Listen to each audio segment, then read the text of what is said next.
Good afternoon, everyone, and welcome to our webinar series called Expert Speak in association with the International Association for Business Analytics Certification, IABAC. Today, we'll start by giving you a brief about the speaker for today, Dr. Preet. Dr. Preet is the Vice President of Invest India, uh, leading the One District, One Product initiative. With a PhD in finance from IIM Ahmedabad, he is passionate about promoting the use of artificial intelligence in public policy. Dr. Singh also teaches blockchain at IIT Kanpur and startup mindset at IIM Sambalpur, while also mentoring the next generation of leaders and innovators. He's also a frequent speaker at international forums on emerging technologies and their impact on economic development. And today he'll be covering the topic on the impact of artificial intelligence on the job market today. And just a request to all the participants, please post a question from the chat and we'll present them to the speaker at the end of the session. Over to you, Pri. Thank thank you so much, Ram. Okay, great. Okay, so will I get to see questions real time or they'll be in the chat? They'll be in the chat, right? Yeah. Okay. That's right. That's right. Got it. Got it. Okay. Wonderful. So I'm Dr. Preet, and I should say I usually get really embarrassed with introductions. So what I'll do is instead of me trying to give you something, I would want you to think and maybe respond. Okay. So I'm sure we don't have a two-way thing, but what we'll do is that I would want you to keep thinking alongside, right? That is doable. I'm hoping, right? Oh, so. Yeah, I hope my screen is visible, right?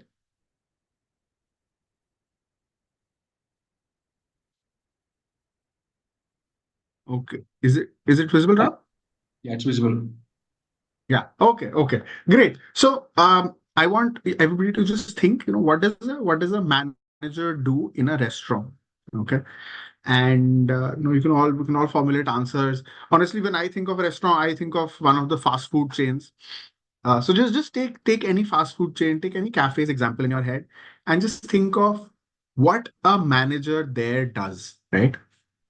So I'm sure you'll come up with stuff like, they open and close at the right time.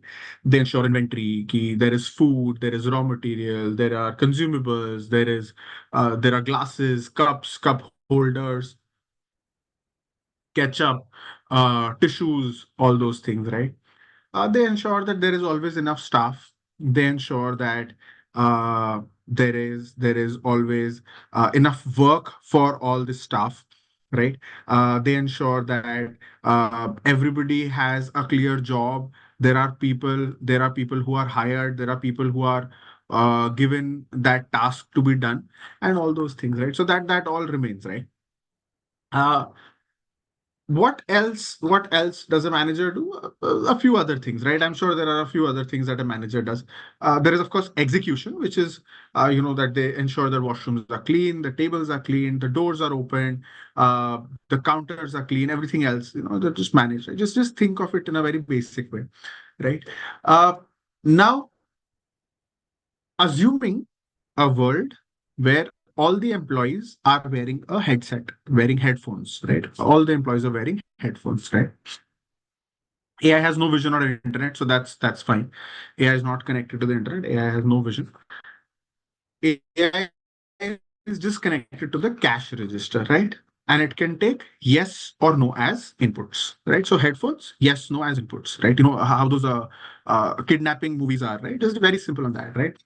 Just with these assumptions, what this means, and take a moment to understand what this means. Just with these assumptions, there is an AI, there are headphones, and AI has no vision, but everybody is wearing headphones. AI is connected to the cash register, right?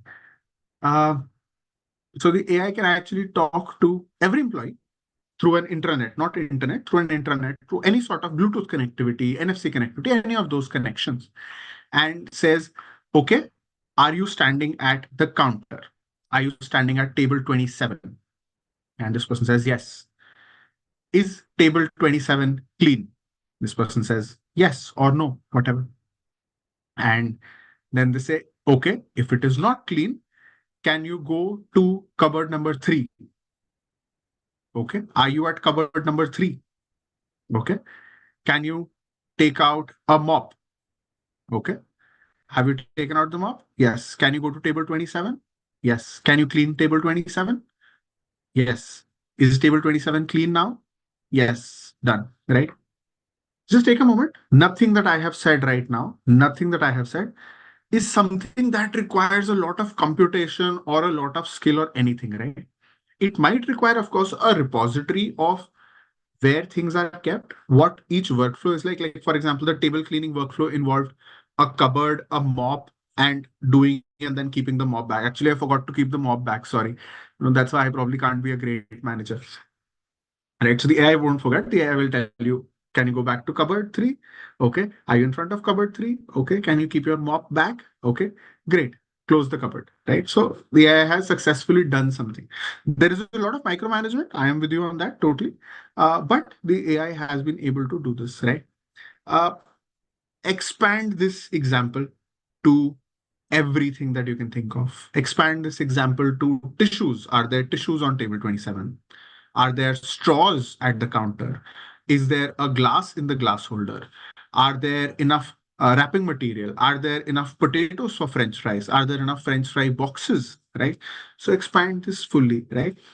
All an AI would require, and you know what? You all can probably create this thing already with a custom GPT on a chat GPT or any other model. Llama 3 is amazing at this, right? And if you tell them, this is your role, this is what you do, you keep doing it, right? I would love to hear disagreements. I would love to hear people who don't buy into this. That's totally fine. That will help all of us grow. Just throw all that stuff in chat and we'll take it up. But for a lot of us, I think there is very little resistance to accepting this part. Okay. As I said, expand this to cleaning, to ordering a replacement, to taking a delivery, to confirming that it has been delivered, to check whether there are enough, and to enter it in a data repository or somewhere so that the AI data keeps getting updated, right? If you need support, whatever you require, can you reach out to other employees? So, for example, for a lot of restaurants, there's a roster system, right? What the roster system does is that if I take a leave on Wednesday and Sunday, then next week I can take a leave on some other day, right? If there is a sudden influx of more people, right, then the AI can reach out to me and say, I know it's your day off, but your org needs you. Can you come in? If you think about it, that's what your current managers also already do, right? And you keep at it. You keep expanding this into whatever. You add data worth, let's say 3 weeks, and the AI knows how many people are coming in on a Wednesday. You have connection to the cash register, so you know how many tissues are going to get over. You have connection to the cash register, so you have an idea when your washrooms are going to get dirty. In a matter of 2 to 3 months, an AI without internet, without vision, okay? In a matter of 2 to 3 months, this AI can probably run this restaurant better than any other manager. All 8 hours of an employee's time, this person is fully well staffed, right? They've got work, they've got clarity. Your appraisal cycles just went up. I'm sure a lot of you would have said that, I wasn't given enough feedback. I wasn't told clearly what is to be done. I wasn't told clearly what my goals are. In this case, there is no such thing, right? Let's build a little bit more on this. Uh, this is one restaurant. Let's say it is expanded to 5 franchises of the same restaurant. Whatever cafe you had in mind, just imagine one in DLF, one in MG Road, one in Ring Road, one in some other place. And you've got these. Then it can also tell you that, Abhay, you are taking 5 minutes to wipe the table. Your colleagues at the MG Road outlet take only 2 minutes. So you are inefficient, right? Then it brings in comparison, right? And this is all without vision, without internet, right? None of what I'm saying is beyond the capability of something that exists today, right? Uh, Take a moment and really get the implication of this. Really get the implication of this. my mind was blown, by the way. My mind was totally blown. Uh, you add computer vision. Computer vision, by the way, is available. So most of your LLM models currently take multimodal inputs, which means they have computer vision. You can upload a picture to ChatGPT of a diary page, and it will translate OCR and all those things. You add computer vision, and the machine then doesn't even need to ask you, "Are you there?" The machine doesn't even need to say, "Is the table clean?" The machine can just run the entire bit, right? You add internet to it, the machine can procure. The machine knows that the yellow lines on my parking are a little faded now, so I need to procure painting services, right? Machine goes onto the internet, goes through all the reviews available for all the painting agents there, invites three quotations. The three quotations come in, and the machine decides that yes, we are going to go ahead with ABC painters because their review is good and their quote is the lowest, right? A lot of things that we do could be done by a smart machine. A lot of things, right? I'm not saying all, but a lot of those things could be done by a smart machine. Okay. Uh, yeah. Huh. So a little joke there, source, because I'm not a black box, which means if I'm saying something, there can be reason, there can be traceability to why I'm saying something. But the source of this is this guy called Marshall Bryan. This is his book called Vision for the Future.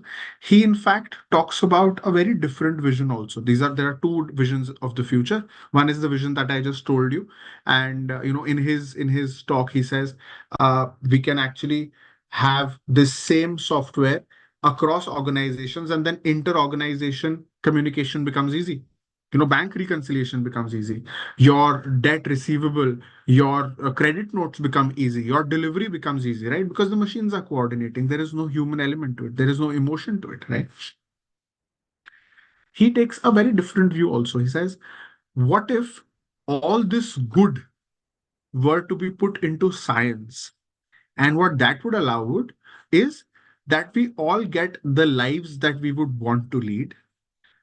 He, in fact, puts in a very funny thing. He says, what if you could put your brain aside and your body will just work out, and then your brain can come back into a healthy body? I'm sure a lot of you don't want to work out because, I don't know, there's some sort of resistance that we don't feel great about it while we are doing it, right? So he's like, can we use AI for those things, right? And of course it sets broader implications for things. Okay. So this was the part where your mind should be blown. If your mind isn't blown, please drop me a line in chat, and I would love to know why you're not scared or amazed by just this one vision of the future. If it is, then I have taken you to a point where now you are taking the whole job impact seriously.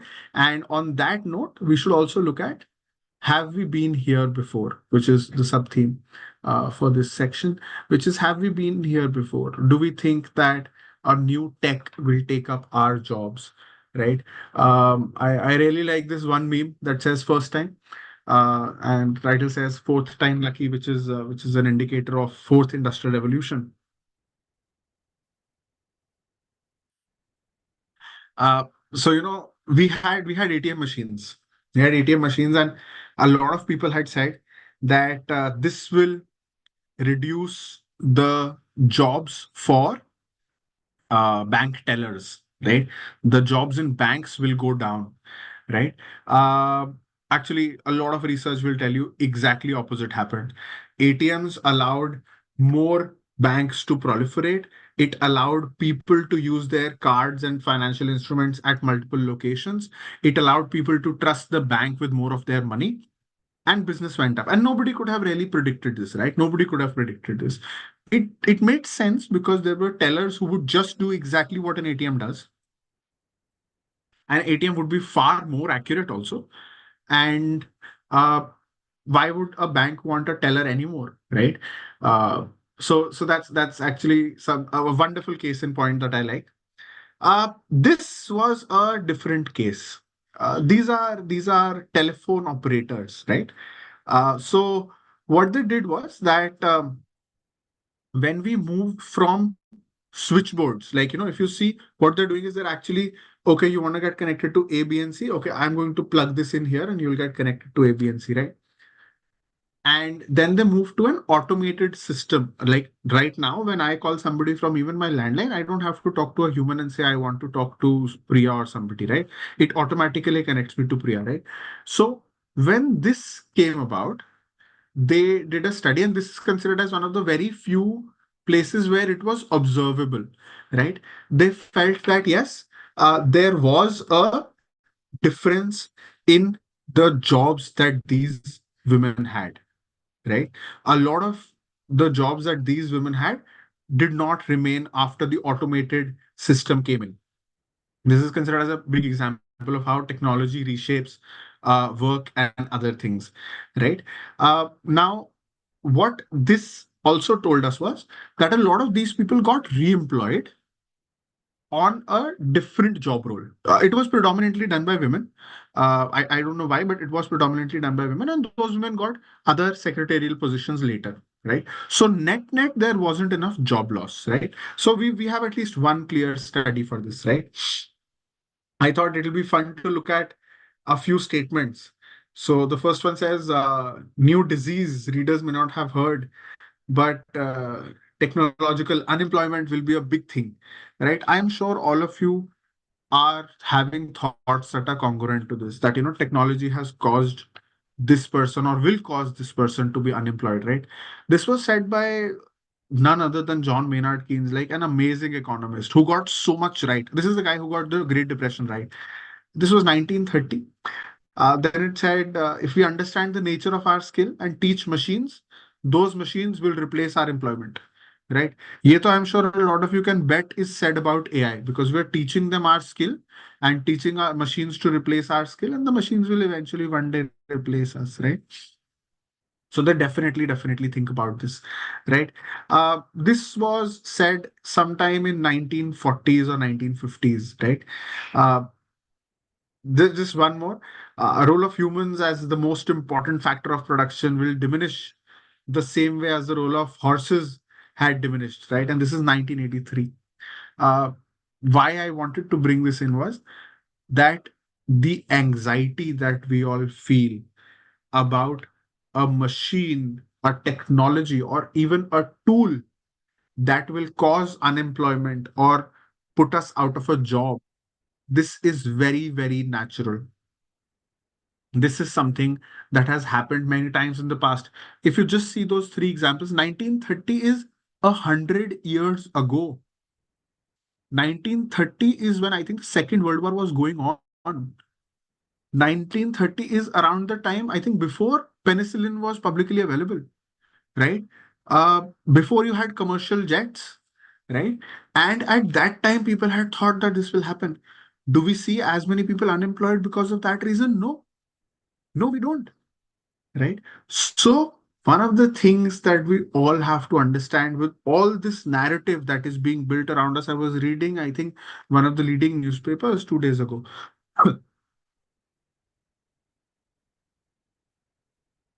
One of these newspapers, and it said that, because of AI so many jobs have gone. Because of AI this has happened, that has happened, right? One, attributably very few. I think there was this company called Clara, which said that we have outsourced all our customer service things. I don't know how many of you have actually tried the Clara bot. It's not as amazing as they say, so everybody's like, take it with a pinch of salt, right? It's just natural, right? But let me say, not all of them were wrong. The telecom operators did have to lose their job. They went into a lower paying, but they got a job. Okay, not all of them were wrong. I'll tell you who else was not wrong, where technology did replace people. Lift operators, right? There were actually people whose job was, I don't know how young our audience is actually, but whose job was to, be in the elevator, stop the elevator at the exact right time so that it is not stopping between floors, right? So the original job description of the lift operator was to ensure that if you have to go to the second floor, it'll actually stop the lift where you are in the middle of the ceiling and the floor, rather than, thoda upar, thoda niche, right? those jobs have gone to a very large extent. In some buildings, these people are still there. In some malls, also, they're still there for some reason. But that job has gone to a large extent. Bowling pins. People who used to put up bowling pins, like there was a job of this one person who would put the pins back there. That job has gone due to automation. So there is a real case, right? And last but not the least, one of my favorite, horses. So the jobs of horses in 1920s were taken away by automation, right? There is another reason. The other reason is that horses could also not drive vehicles, right? So horses could pull vehicles, but for a car, a horse couldn't drive a car. So for a horse, the major problem was that the horse could not adapt to the reality of the automobile, right? Uh, this is actually a good point where you can just take a moment and absorb this. These are places where technology did cause jobs to go, right? Telephone operators, lower paying jobs went to secretarial. Lift operators, lift had to stop, automation came in. Bowling pin people, their jobs were lost, but I'm guessing they would have done something else.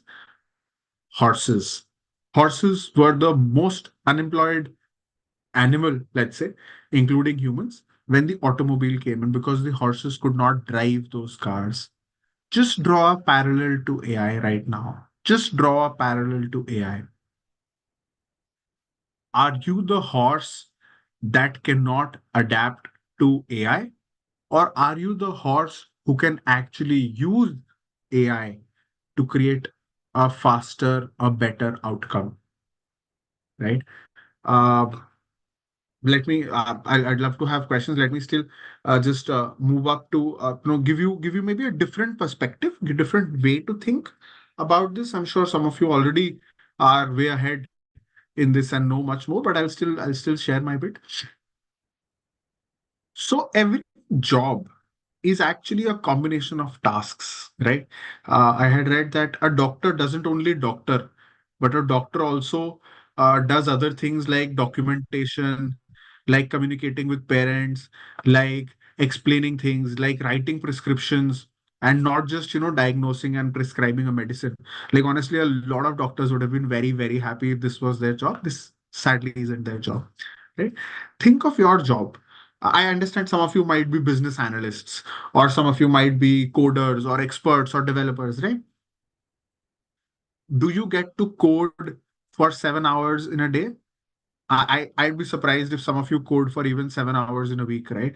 A lot of your work will also be documentation. Some of your work will be filling out monthly updates, weekly updates, communicating with other teams on what is happening, how things are going, filling out reports on how many lines of code were done, what exactly happened, and a lot of those things. So you break it down into tasks, right? So yeah, so this is the doctor example. A doctor doesn't just doctor, right? They do a lot of other things, right? You take a moment and understand what are the things that you do, what are the things that define your day, right? And see, can we have AI offload some of those, right? So there's this book by Isaac Asimov. I think it's called The Rest of the Robots, right? In which they say that don't think of this as absence of work. Think of this as abundance of time, where you can apply your mind to more creative pursuits. How many doctors want to actually look at filing and documentation or staff management and reviews? Very few. How many want to meet, greet, consult patients? Maybe some extroverts like me, but not everybody does, right? So you see what aspect of your job can you outsource to AI to build more creative time for yourself, right? I'm sure a lot of you have seen this.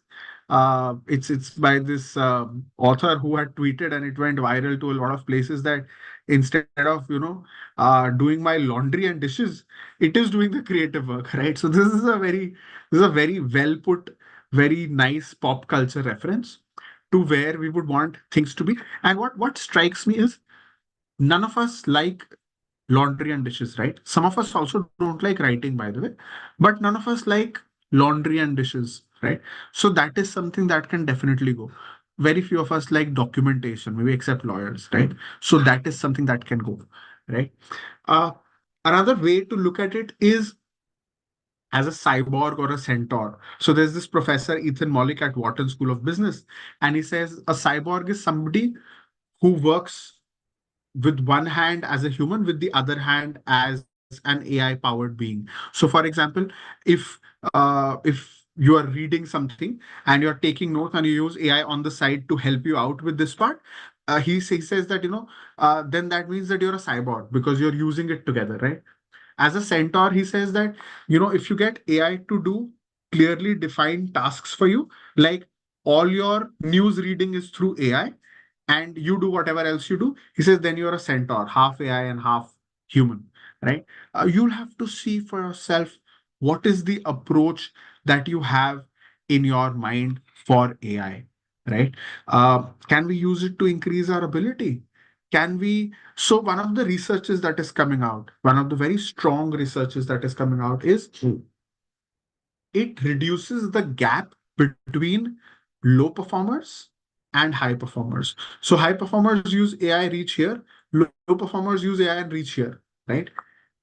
Where do you think you are not at your strongest? For example, you might lack empathy. You might not be good at negotiation. You might not be good at expressing yourself. You might not be good at maybe writing code. You might not be good at interpreting results for your seniors. I'm guessing since this is an analytics forum, a lot of you have this problem where you think it is self-evident, but your seniors are like, so what do you want to say? Right? That totally happens. I understand. AI can help you with those things. AI can actually interpret those graphs for you in a way that your seniors understand. AI can give you analogies to explain things. AI can give you mock scenarios to express, to practice negotiation. AI can tell you how to be more empathetic. And this is customized, personalized coaching. People pay thousands of dollars to get this sort of coaching that is now available to you at less than $100 for a quarter, right? Are you going to think of it like that? Are you going to grow yourself? Uh, One category, yes, important. One category that is under threat, that is seriously under threat, is relationships. I know relationship is not a job, uh, although my wife tells me it is a major job to live with me. But relationship requires two people to be with each other, work with each other, work around each other's whims, fancies, positives, negatives, and all those things. And as AI becomes our friend, our human friends will seem to have too many flaws, seem to have. Because if I create an AI friend, character.ai, or a lot of these other places that allow you to create characters, replica, right? You are creating a character the way you want, with as much zest, as much depression, as much happiness, as much zeal, as much sense of humor as you like, right? Whereas your real world friends might have a bad sense of humor, might be too loud, might be too picky, might be whatever, right? Will we all over time move towards a artificially enhanced persona? That is something that is seriously under threat. Friends, relationship, loved ones, non-blood relations, would you want to be in touch with your real brother, or a brother that you've generated, or an image of your brother that you've generated, right? These are very pertinent and important questions that you should definitely think about, but this is one category that is definitely under threat. Yes, this is something a lot of us think. Will it become better and better and then take our job one day?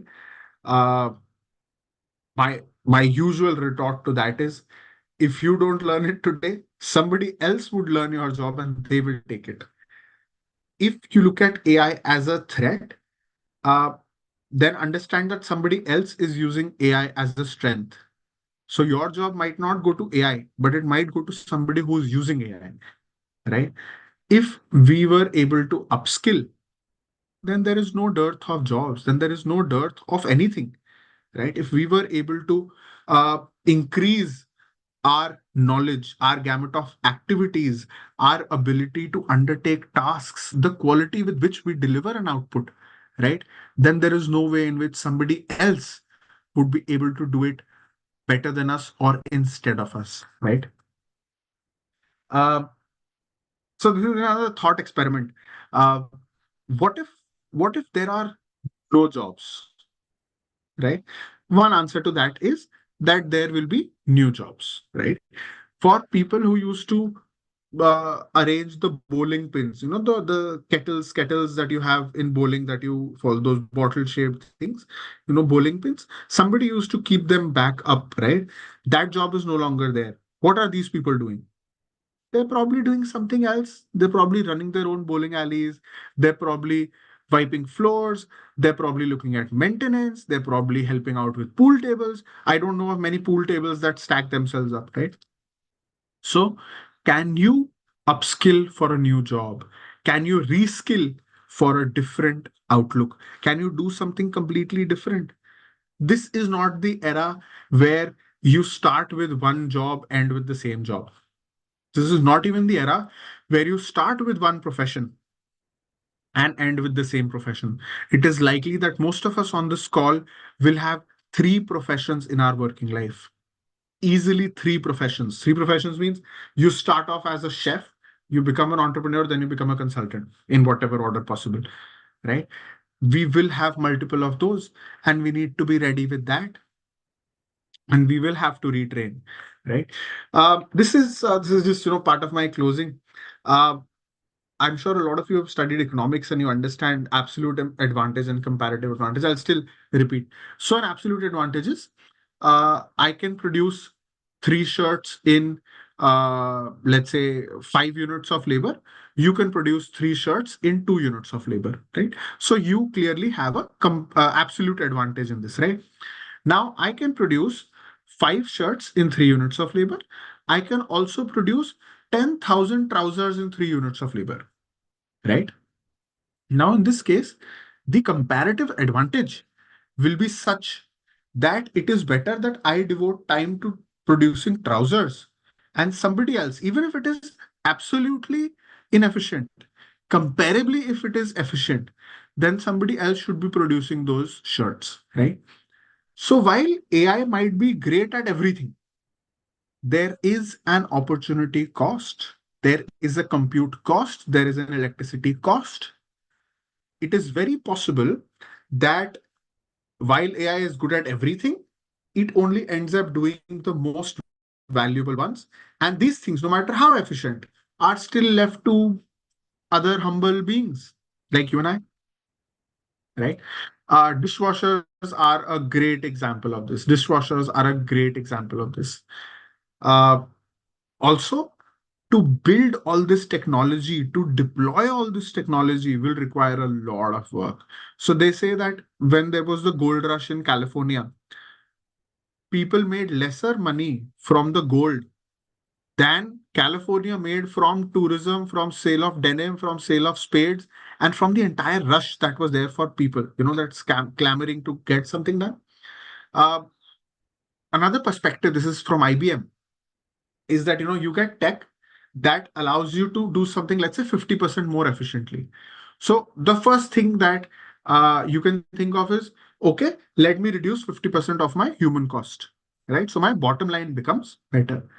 The other option is, can I add this and increase my top line, right? Which means, can I produce that much more?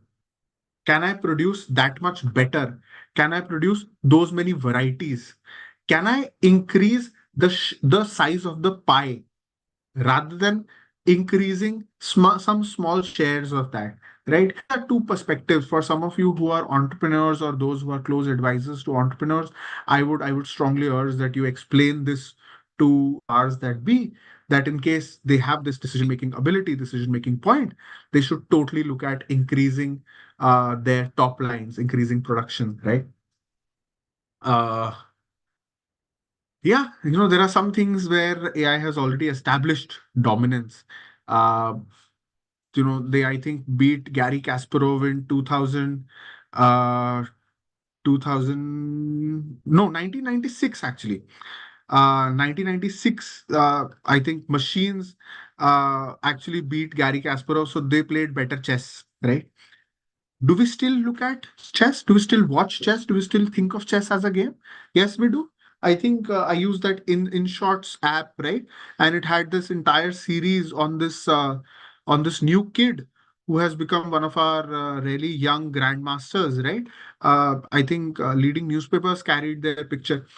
AI has established dominance in chess. There is no way that you can beat AI. Anybody can beat AI. Nobody can beat AI in chess, right?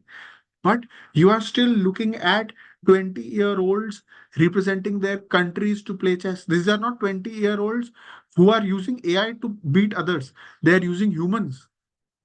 Sorry, they are themselves humans. They are playing against humans, right? Despite that, it is something that we all follow.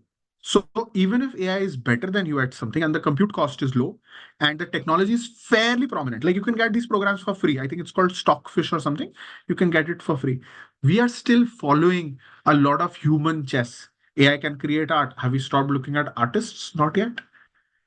It has, of course, also impacted the game in a way that it is played. Like, you can analyze your moves, you can learn things, right? So, what chess has done is chess has actually enhanced human capability to create that. And who are we respecting today? We are not respecting a chess player who says, I will not use AI to grow or I will not use AI to train. We are using the person who has gained the most from whatever sources and is today the best chess player, right? I just have one or two more things. Let me just get there. Yeah. Important point. What is it that we will be changing? If AI can do things, our education will have to be reinvented. Our education will have to be relooked at. We will have to see what are the things that we need to be teaching our children. What are the things that we ourselves have to learn in order to remain relevant, right? There is this study that says that, when people retire within the next 2 years, they usually die, right? It's slightly grim, of course, but they said that when they examined it, they said it's possible that people no longer feel that there is a reason for them to be.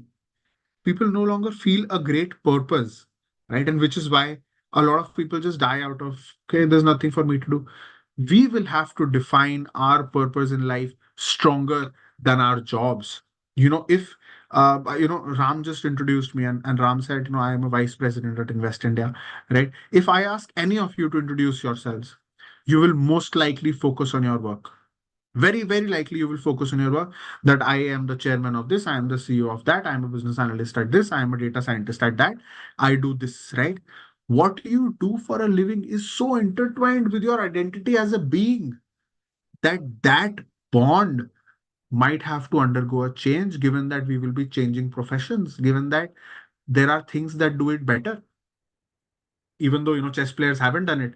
But no chess player can say, I am the best chess player on the planet. They can say, I am the best chess playing human, the best chess playing living thing on the planet, but not the best chess player, because Stockfish is probably better than anybody else, right? Another strange thing to think of, not everybody worked earlier. Not everybody worked. Our great great grandfathers didn't always keep working the way we work. They worked in a different way.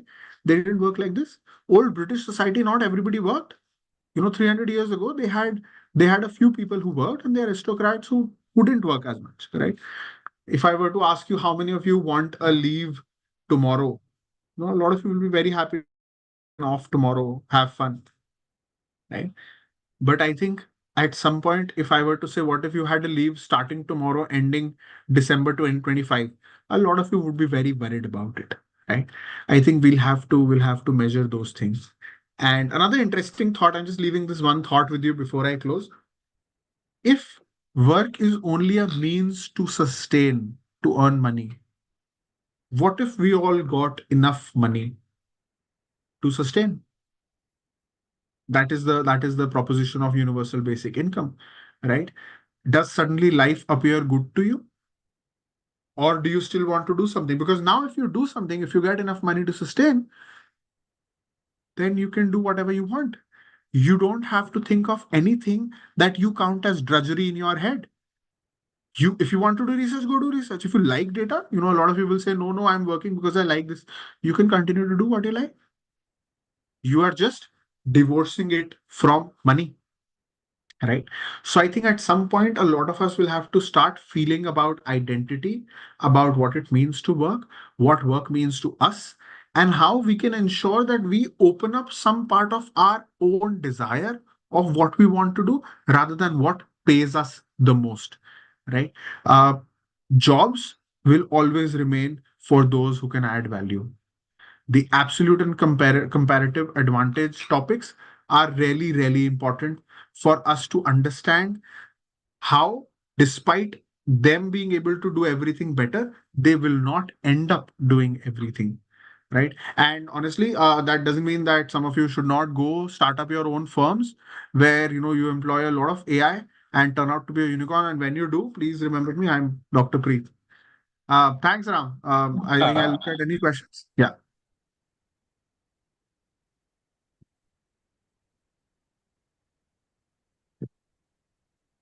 Yeah, Yeah, okay, I can see a few questions. Yeah.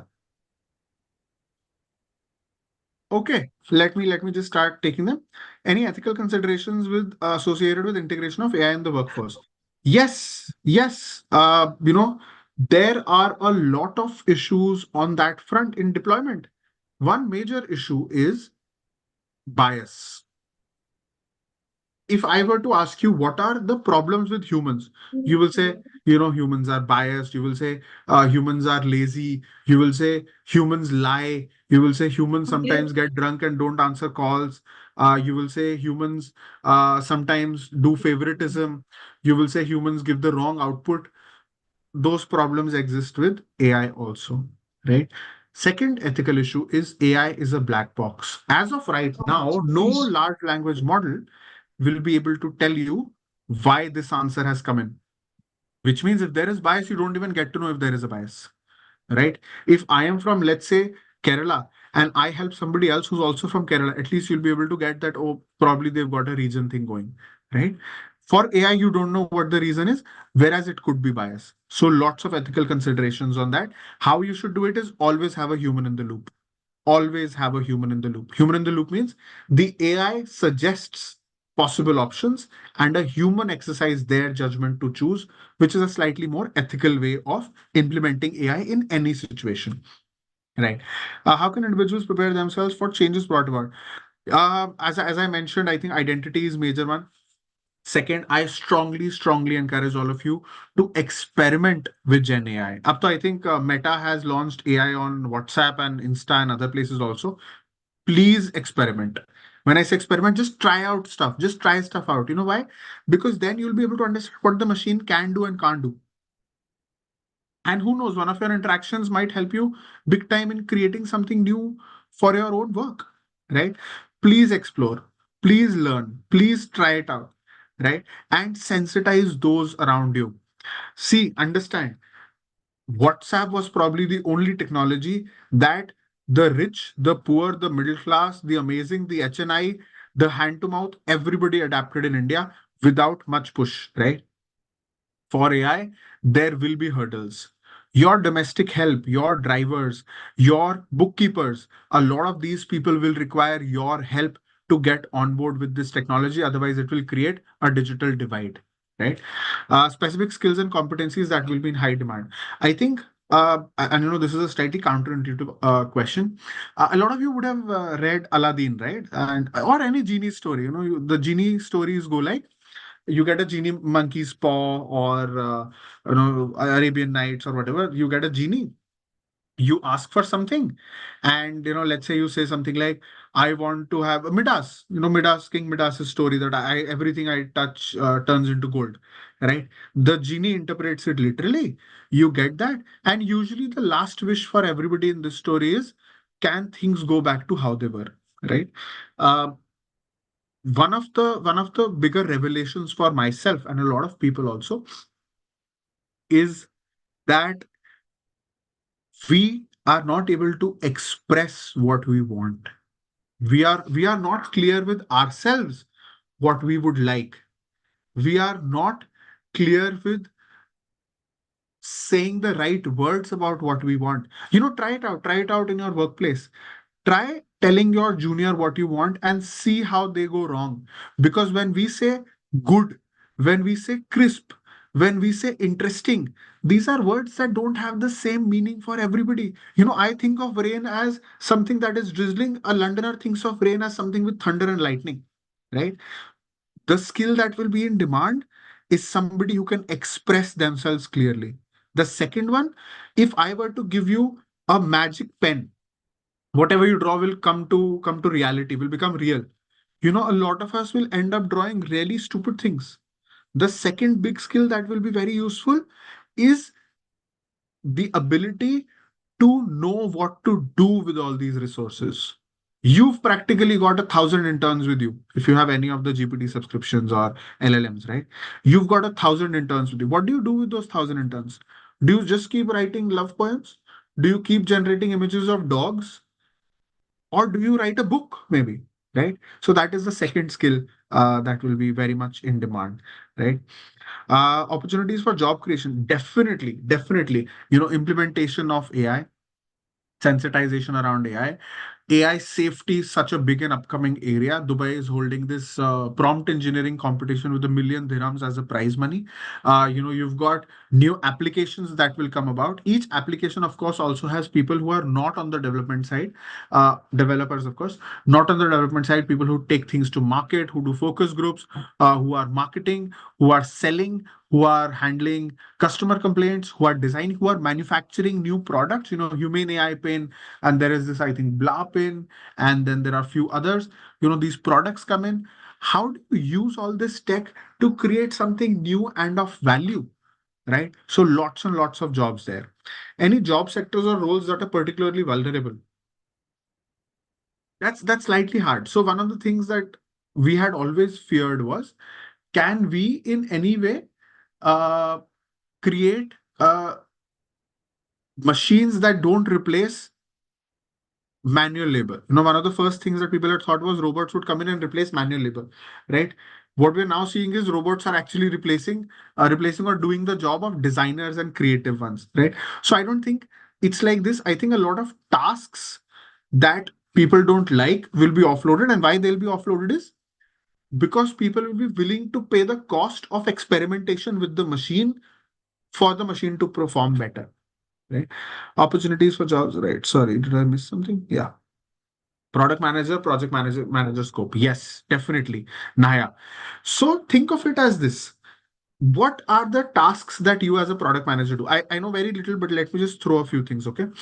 So you probably map out your customer journey. You probably do user testing. You probably look at code to make it look a certain way. You probably look at feedback. You probably look at data and analytics, right? Broadly, a few of these things, right? Now, for each of these things, you can use AI. For each of these things, you can use AI to say, give me 5 customer personas. This is my target segment. This is my product, right? And you can dive into deeper detail for each of them. You can say, tell me what are the 10 things that this person likes.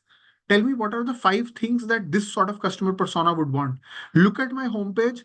This is my structure. I think structure is, category, subcategory, and those things. This is my structure of links. Tell me a better way to arrange these links for, let's say, women in the age group of 18 to 35, right? You can see, this is my code. Can you reduce my technical debt? Right? So you can do a lot of those things around scheduling, around Gantt charts, and around just visualizing what you're doing, right? Okay, I think there are a few more questions. Wait. How can individuals prepare for changes brought about by AI? I answered these things. Which area can we maximize AI as a tool rather than human workforce? Every area, whatever job you do. My honest thing to you will be, uh, please try to make AI do everything that you do. Because so in the first go, it doesn't happen. You all have worked with interns, you all have worked with new joinees and everybody. It is going to be very hard to expect somebody new to do what you want, right? So what do? You keep working with them on these. You tell them, no, this is not right. Do it again. Do it again. This is the feedback. Last time we did this. Talk to this person, right? Do all that with a machine. Give a machine all that context. give a machine all that information, do that redo. It is painful. I'm willing to say it is painful, it is hard, right? But if you do that entire thing, you will know what parts you are willing to go that extra mile for. And you only have to do it once. The next time you can just copy paste that entire bit and it does it for you. And you save up on that time. It is like sharpening the saw. So my suggestion will be, please, everything that you do in your day, writing an email, responding to a query, responding to an email, doing any data analysis, consuming news, understanding a report, communicating with your senior, giving feedback, writing on review forms, creating metadata, or whatever else you do. Please try to do it with AI once, right?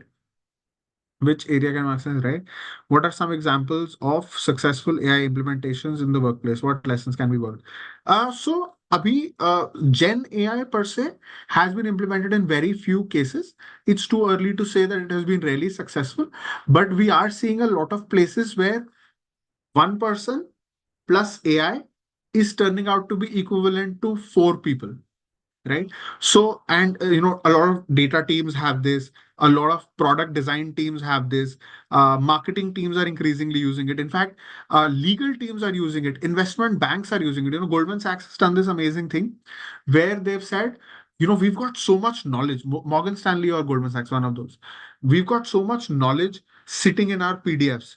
Can we combine all these PDFs and have something of value? Because when a new person joins us, we can't have so many people mentoring them.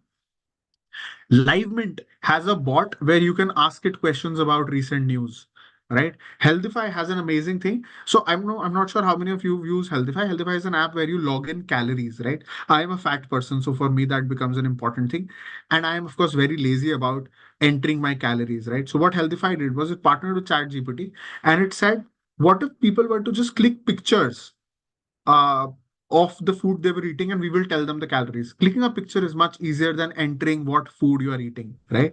So they've been able to do that very well. A lot of law firms, consulting firms have been able to use that. Okay. Claudine, I think that is an IABAC query. I think they'll answer that for you. Wouldn't using AI for all day-to-day tasks make us lazier or duller because we're relying on tools? Okay, great. Anonymous attendee 351. Very good. Let's say you are to calculate, estimate the electricity bill for your office. I don't know what position you're in, but you've been asked to do that, right? Now tell me something. Are you going to use a calculator or not? Are you going to use an Excel sheet or not? Right? Let's say you are supposed to write a letter to your chairman asking for a promotion, let's say, or whatever, right? You're supposed to write a letter. Are you going to use Microsoft Word or not? Right?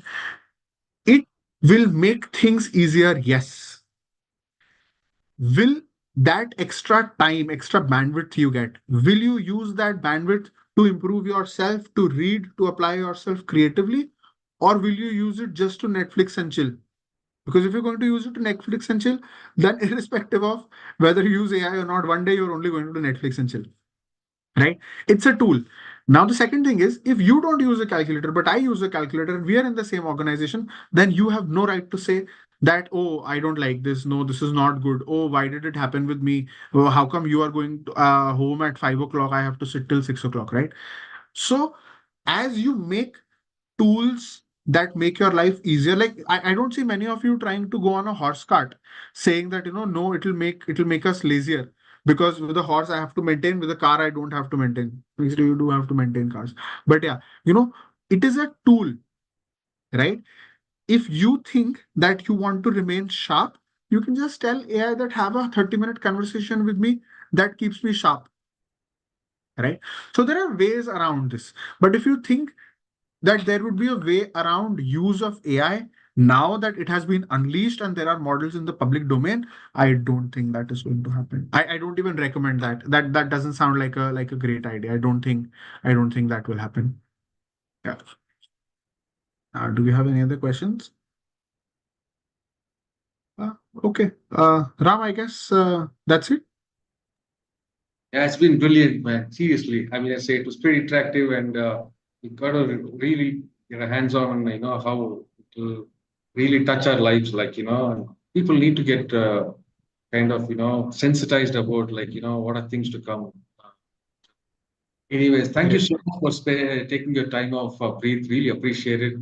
And to all the participants, please, you can join IBAC and become an authorized training partner to enhance your educational portfolio.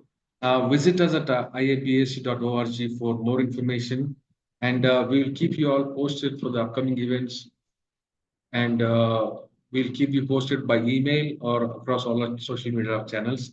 I request all the participants who are looking for a IAPC attendee certificate to fill in the form attached, and we will get back to you with the certificates for attending. Thank you, Preet. Really appreciate it, and Thanks, man. nice day, everyone. Bye bye.